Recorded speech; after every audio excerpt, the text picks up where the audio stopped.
Hi friends, ఈరోజు మనం అంబల్లోకి కూర ఎలా చేయాలో చూద్దాము. దానికోసం రొయ్యలు తెచ్చుకొని వాటిని శుభ్రంగా కడగాలి. దాంట్లో కొన్ని సముద్ర చేపల ముక్కలు కూడా వేస్తున్నాం. దాన్ని బాగా క్లీన్ చేసుకోవాలి. రొయ్యలను బాగా క్లీన్ చేసుకోవాలి. ఫస్ట్ కడుక్కోవాలి.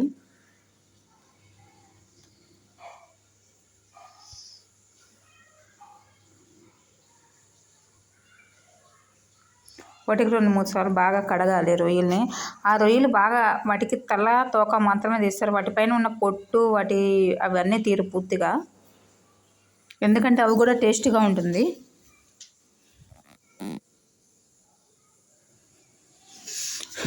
వాటిని బాగా శుభ్రం చేసిన తర్వాత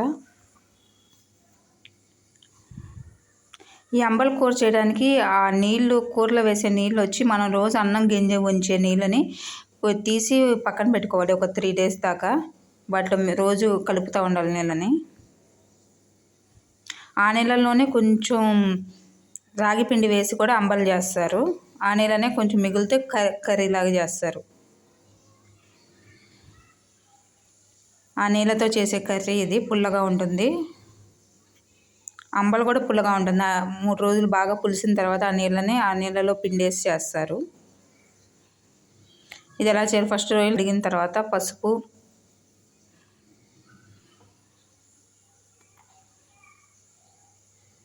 కొంచెం కారం,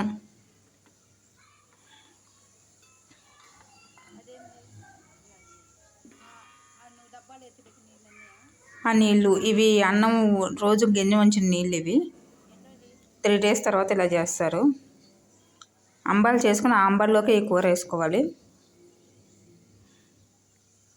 ఆ నీళ్ళు దీంట్లో పోసేసి బాగా కలిపేయాలి.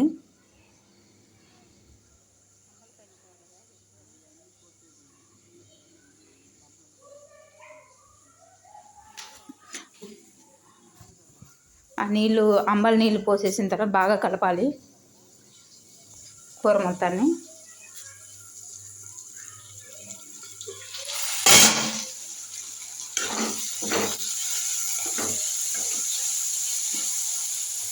బాగా కలిపిన తర్వాత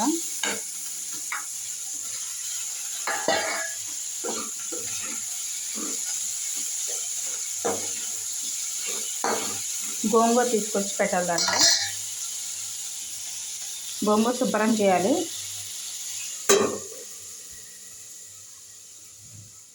ఆ పుల్లని నీళ్ళతో చేసే కర్రీ కాబట్టి చాలా టేస్టీగా ఉంటుంది. దాంట్లో కొంచెం ఎర్రగడ్డ కోయాలి.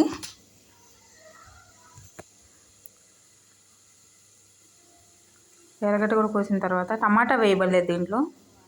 గోంగూర, ఇది 3 కట్టల గోంగూర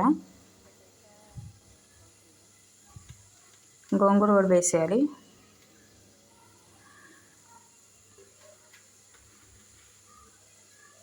కొంచెం కల్లుప్పు వేయాలి.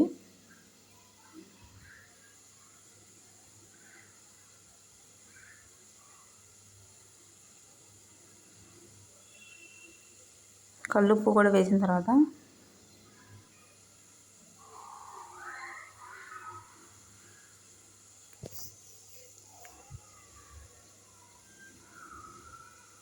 ఇవే ఐటమ్స్ ఈ కర్రీలో వేసేవి. చాలా సింపుల్గా ఉంటుంది, టేస్టీగా కూడా ఉంటుంది. చాలా పుల్లగా ఉంటుంది కర్రీ. ఒకసారి ట్రై చేయండి. మనం రోజు అన్నం వంచిన నీళ్ళని ఒక డబ్బాలో పెట్టి 3 days దాకా పెట్టాలి. రోజు కొంచెం కొంచెం పోస్తూ ఉండాలి. ఆ నీళ్ళతో చేసేది ఇది.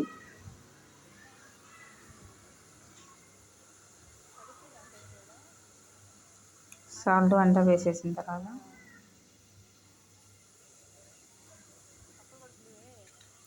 స్టవ్ ఆన్ చేసి స్టవ్ పైన పెట్టాలి. దీన్ని బాగా కలపాలి. పచ్చిమిర్చి కూడా వేసాం.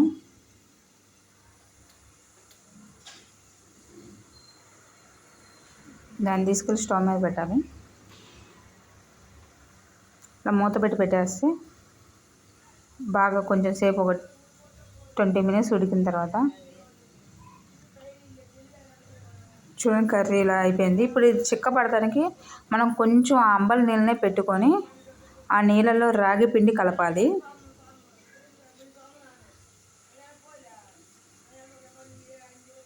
ఆ అంబలి నీళ్ళలో కొంచెం రాగి పిండి కలపాలి.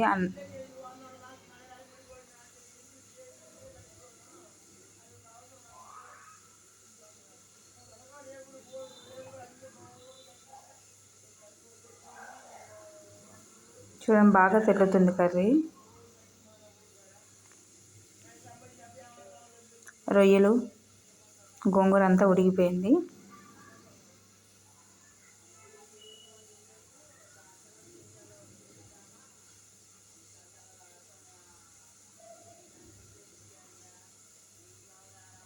ఇంతలోకి మనం అంబలు కూడా చేసి పక్కన పెట్టుకోవాలి. అది కూడా అంబలు కూడా చేసేస్తాం.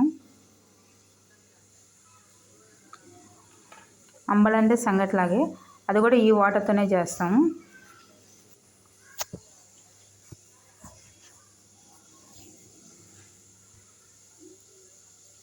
ఇప్పుడు కొంచెం కొంచెం ఆ పిండి కలపాలి, రాగి పిండిని తీసి.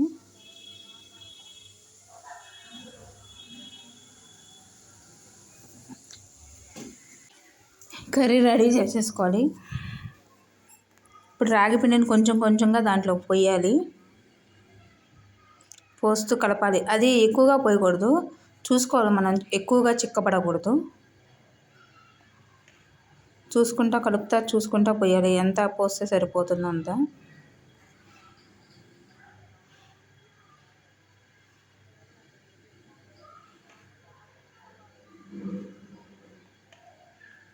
ఈ కర్రీ అయితే చాలా టేస్టీగా ఉంటుంది, ఒకసారి ట్రై చేయండి ఫ్రెండ్స్.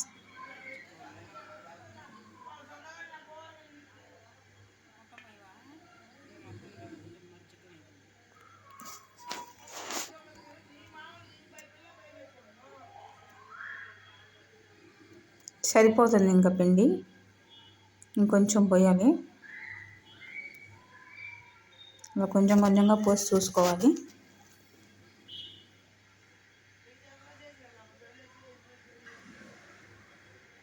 వాటర్ అంతా కూడా చిక్కగా అవుతుంది.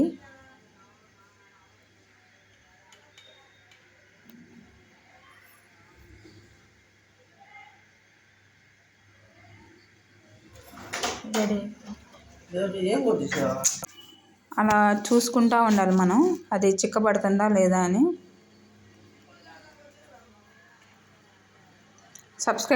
కర్రీ అయిపోయింది ఫ్రెండ్స్. సబ్స్క్రైబ్